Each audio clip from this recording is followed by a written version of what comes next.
Magandang umaga mga ka-happy hour. At narito ang mga balita para sa MBC TV Network News Update 9 AM edition. Tanggapan ng DPWH, sinugod at pinagbabato ng mga militanteng grupo. Ating panuurin sa MBC TV Network News ni Boy Gonzales. Nagkasa ng kilos protesta ang militanteng kabataan sa tanggapan ng DPWH upang kondenahin ang umano'y matinding korupsyon at kapabayaan ng pamahalaan. Ayon sa mga grupo kabilang Anak Bayan, Gabriela Youth, nagugat ang protesta sa mga Ghost Flood Control Project at mga maanumanyang programa sa infrastruktura na anray nagpapakita ng pag-aaksaya ng pondo ng bayan.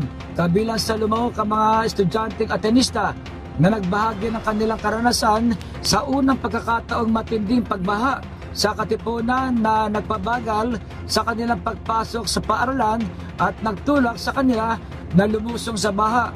Sigaw ng mga kabataan dapat unahin ang serbisyo sa tao at hindi gawing negosyo ang pampublikong serbisyo. Ngayong Sabado lamang po, buhat ng 2 oras lamang ng ulan, hanggang bewang ang inabot ng baha sa Katipunan. Karamihan sa mga atinista, nakakatawa man, ay unang beses nila maranasan na lumusong sa baha. Ngunit naman sa mga komunidad ng Loyola Heights, hanggang ikalawang palapag ng kanilang bahay, nagpastao.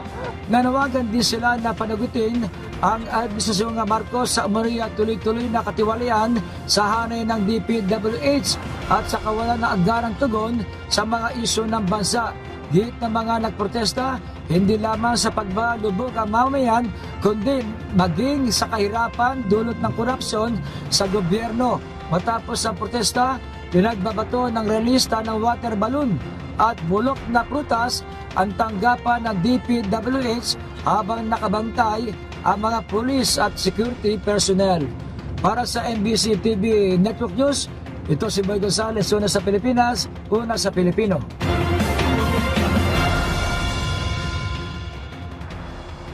Samantala, Kamara, kumpiyansang mapagtitibay ang panukalang pambansang pondo on time sa kabila ng pagrepaso sa budget ng DPWH. Tiwala ang Kamara na matatapos nitong talakayin sa itinakdang schedule ang panukalang 6.793 trillion pesos na 2026 national budget. Ito ay kahit pahiniling ng mga mambabatas na reposuhin ang panukalang pondo ng Department of Public Works and Highways at ilan pang ahensya na kinakitaan ng questionable at mangled na budget entries. Ayon kay House spokesperson Attorney Princess Abante, tuloy-tuloy naman ang pagdinig ng House Appropriations Committee at nagpahayag na ang mga political party leaders at kanilang miyembro na handang magtrabaho kahit lumagpas pa sa kanilang takdang oras. Kahit si House Deputy Speaker Ronaldo Puno, kumpiyansa na matatapos nila on time ang deliberasyon ng panukalang pondo. Aniya, kahit paabuti ng 2 linggong pagrepaso ng DPWH sa panukala nitong pondo, ay tiyak naman siyang pasok pa rin ito sa itinakdang schedule ng Kamara upang aprubahan ang General Appropriations Bill.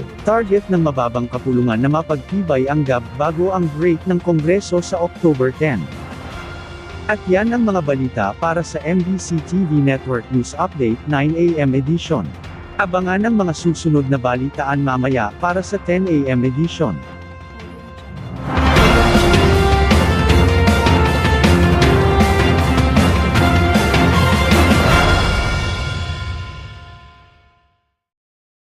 Mga ka-happy hour, kung gusto mong manood ang mga balita sa MBC TV Network News Update, mag-subscribe sa aming YouTube channel, i-like ang aming Facebook page, at i-follow sa aming TikTok account.